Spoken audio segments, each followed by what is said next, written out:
2020 में हर एक चीज बुरी हुई है, बट अगर एक चीज कोई अच्छी हुई है तो बिटकॉइन इन्वेस्टर्स ने अपने पैसों पे बहुत ही बड़ा रिटर्न कमाया है। 1 जनवरी 2020 में अगर आपने बिटकॉइन में इन्वेस्ट किया था तो आपने आपके पैसों पे बम्पर 344% रिटर्न कमाया था। That's huge. 344%, मतलब आपने अपने पैसों को अप्रोक्सीमेटली 3.5 गुना कर। And right now the Bitcoin has touched all-time high of $35,000 and बहुत ही ज्यादा यूफोरिया मचा हुआ है मार्केट में बिटकॉइन के बारे में। सो आई थॉट क्यों ना इसी टॉपिक पे आज के इस एपिसोड में बात किया जाए कि क्या बिटकॉइन का क्या फ्यूचर हो सकता है एंड क्या आपने बिटकॉइन में इन्वेस्ट करना चाहिए या नहीं करना चाहिए। So everything in this episode, let's get started. Hello guys, my name is Prateek. I hope you are doing well. And आगे बढ़ने से पहले सबसे पहले तो हम जान लेते हैं कि ये जो बिटकॉइन है इन्हें क्यों सबको यूज करना है, क्या बेनिफिट्स है बिटकॉइन को यूज करने में, एंड क्यों हमें हमारी जो नॉर्मल करेंसीज है डॉलर्स, रुपीस, यूरो, पाउंड्स, ये सब यूज करने से अच्छा लोगों को लग रहा है कि बिटकॉइन यूज कर सकते हैं हम डे टू डे लाइफ के जो भी ट्रांजेक्शन्स होते हैं उसके लिए। And the first major benefit of using bitcoin is जब हम बिटकॉइन से हमारे पैसे ट्रांसफर करते हैं तो there is no middle man, and that is the major benefit जब हम बिटकॉइन के रूप में अपना पैसा रखते हैं। बिकॉज जब हम बैंक में अपना पैसा रखते हैं तो उस बैंक पे ट्रस्ट करके जब हमारा पैसा हम हमारा हार्ड अर्न मनी उस बैंक में स्टोर करते हैं तो वो बैंक के पास पूरा कंट्रोल होता है उस पैसों का, उस बैंक को क्या करना है। और जब वो बैंक अच्छे से वो पैसों को लैंड नहीं कर पाता तो हम सबको पता है क्या होता है। Yes Bank, PMC bank, Lakshmi Vilas banks का एग्जांपल हमारे सामने, और ऐसे कई सारे एग्जांपल्स हिस्ट्री में हुए हैं जब बैंक्स फेल हुए एंड डिपॉजिटर्स को अपना पैसा गंवाना पड़ा है, और आगे भी ऐसे कोई एग्जांपल्स हो सकते हैं। और इसी वजह से देयर इज नो कंट्रोल और there is no middleman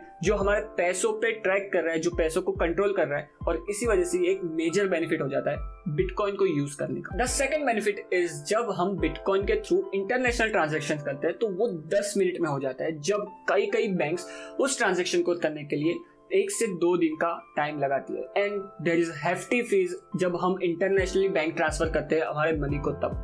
but bitcoin में there is no internal fees, there is no transaction fees, और 10 मिनट में हमारा पैसा एक शहर से, एक कंट्री से दूसरे कंट्री में कहीं भी ट्रांसफर हो सकता है। And that is the second major benefit. The third major benefit of using bitcoin is जब भी कोई पर्सन एक अकाउंट से दूसरे अकाउंट में बिटकॉइन के थ्रू पैसा ट्रांसफर करता है तो वो जो ट्रांजेक्शन का डेटा है वो फ्रीली अवेलेबल है सभी के लिए। बिकॉज जो बिटकॉइन का कॉन्सेप्ट है वो ब्लॉकचेन टेक्नोलॉजी पे बेस्ड है, और इस ब्लॉक पे एक बार जो भी डेटा लिखा गया ये डेटा को कोई भी एडिट नहीं कर पाएगा, कोई भी चेंज नहीं कर पाएगा, कोई भी मॉडिफाई नहीं कर पाएगा। और इसी वजह से जब भी कोई फ्रॉडुलेंट ट्रांजैक्शन होता है, जब भी कोई स्कैम होता है, तो हम as a person easily trace कर पाएंगे कि कौन से अमाउंट का कितना बड़ा अमाउंट एक पॉइंट से दूसरे पॉइंट में कौन से टाइम ड्यूरेशन में ट्रांसफर किया गया है, और इस पैसों का पूरा हिसाब हमारे पास इजीली अवेलेबल हो पाएगा। सो ये भी एक बहुत बड़ा बेनिफिट हो जाता है बिटकॉइन को यूज करने का। Why bitcoin rising? Bitcoin approximately, if I am not wrong, $5,000 से एक साल में अप्रोक्सीमेटली $35,000 का हाई टच किया। So that is a huge gain.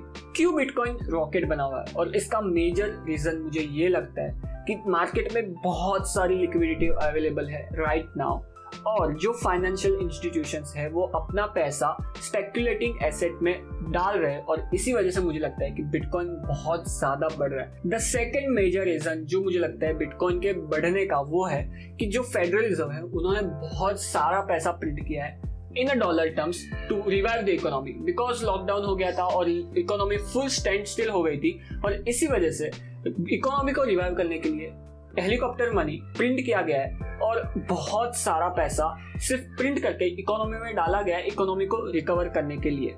और इसी वजह से बहुत ज्यादा सप्लाई हो गई है डॉलर की इकोनॉमी में, और जब बहुत ज्यादा सप्लाई हो जाती है एंड डिमांड कम होती है तो जो पैसा है वो अपनी वैल्यू लूज करता जाता है over a longer period of time. और किसी को नहीं चाहिए कि जो हमारा पैसा है जो बैंक अकाउंट में पड़ा हुआ है वो अपनी वैल्यू लूज करे, और इसी वजह से ये जो पैसा है वो बिटकॉइन में डाला जा रहा है। बिकॉज लोगों को लगता है कि बिटकॉइन अपनी वैल्यू लूज नहीं करेगा over a longer period of time. And the third reason जो मुझे लगता है बिटकॉइन बढ़ रहा है उसका बिकॉज ऑफ फोमो।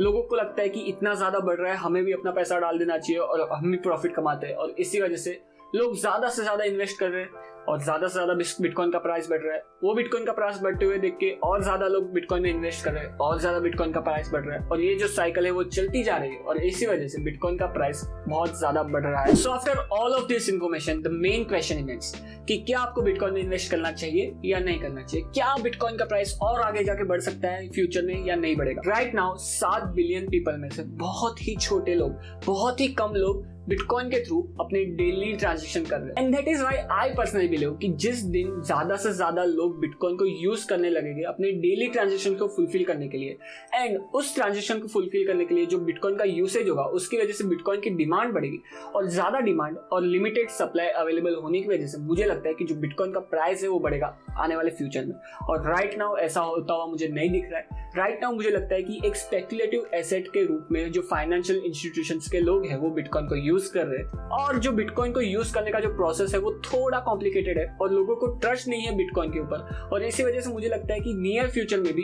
बिटकॉइन को यूज करने वाले लोग नहीं बढ़ेंगे, और इसी वजह से मैं बिटकॉइन में पर्सनली नहीं इन्वेस्ट करने वाला। On that note guys, thank you to be with me in this episode. अगर आप अपने आप को एक हेल्पफुल इंसान मानते हो तो लाइक किए बिना मत जाना इस एपिसोड को, बिकॉज अगर आप इस एपिसोड को लाइक करते हो तो यूट्यूब इस एपिसोड को ज्यादा से ज्यादा लोगों तक पहुंचाता है, और ज्यादा से ज्यादा फाइनेंशियल लिटरेसी बढ़ेगी अगर आप इस एपिसोड को सिर्फ लाइक कर दो, जो फ्री है, टोटली फ्री है। सो लाइक किए बिना मत जाना इस एपिसोड को। और अगर आपको पैसों के बारे में ज्यादा से ज्यादा नॉलेज चाहिए, कैसे पैसा काम करता है, स्टॉक मार्केट कैसे काम करता है, मनी मार्केट कैसे काम करता है, तो आप इस चैनल को अभी सब्सक्राइब कर दो, बिकॉज मैं ऐसी तरह के वीडियोस आपके सबके लिए लाता रहता हूँ। और कोई क्वेश्चंस अगर आपके रह गए तो comment below, I will surely answer all of your questions, and follow me on Instagram and Twitter.